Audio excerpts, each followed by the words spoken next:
cérémonie-là elle marque la fin du programme de jumelage, un programme qui a démarré en 2015, en juin 2015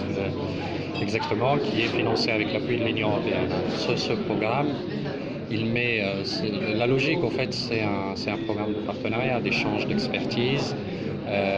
dans le cadre des coopérations entre le CNDH et trois représentants d'institutions à vocation similaire en France, c'est la CNCDH, la Commission nationale consultative des droits de l'homme, l'Institut des droits de l'homme autrichien et le CLC, le Center for Legal Cooperation aux Pays-Bas. Donc, en termes de consistance, il y a trois volets essentiels. Essentiellement de la formation, donc c'est un programme qui a permis la mise en œuvre de plusieurs formations au profit du staff, au profit du personnel, mais également de l'accompagnement, de l'assistance technique sur des thématiques prioritaires pour le CNDH, et enfin également des stages qui sont venus en appoint en fait à des compléments d'information, notamment sur la prévention de la torture, où des collègues à nous sont partis pour voir travailler auprès de leurs homologues au MNP, aussi bien en Croatie, au Portugal, en France,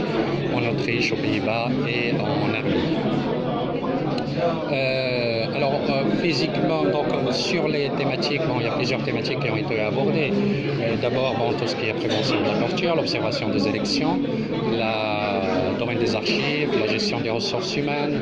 le management, les archives, j'en ai parlé, les techniques d'investigation et d'enquête, la prévention de discrimination et enfin la médiation en fait, et la gestion des conflits. Alors physiquement, en termes de réalisation, disons sur le programme qui était étalé sur deux années, on est à un niveau de réalisation de l'ordre de 85%, ce qui est quand même relativement considérable. En termes d'effectifs, on pourrait considérer que près des 2/3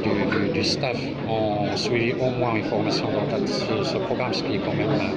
relativement important. Finalement, on décompte quelque chose comme une trentaine d'ateliers de formation, de sessions de formation sur les thématiques que j'avais évoquées, plus 7 stages en fait, dans les pays de l'Union européenne. En fait, ça c'est globalement. Maintenant, pour la suite, je pense que l'essentiel des formations, enfin toutes les formations, ils ont été domiciliées et portées par l'INFDH, ce qui permet effectivement de capitaliser, de consolider, de multiplier. Maintenant, il s'agit effectivement de poursuivre parce que nous avons formé des formateurs, donc le INFDH va pouvoir porter le flambeau et continuer en fait pour pouvoir élargir le bénéfice de tous les acquis qui ont été engendrés dans le cadre de ce programme au profit du réseau du CNDH. Finalement, je pense qu'on a, quand même dans le cadre de ce programme, on a gagné un réseau d'experts. Il n'y a pas moins d'une vingtaine d'intervenants qui ont intervenu dans le cadre de ce programme, ce qui est quand même remarquable. Donc c'est un réseau d'experts, c'est un portefeuille d'intervenants pour la NFDH et c'est des experts pour le CNDH qui peuvent continuer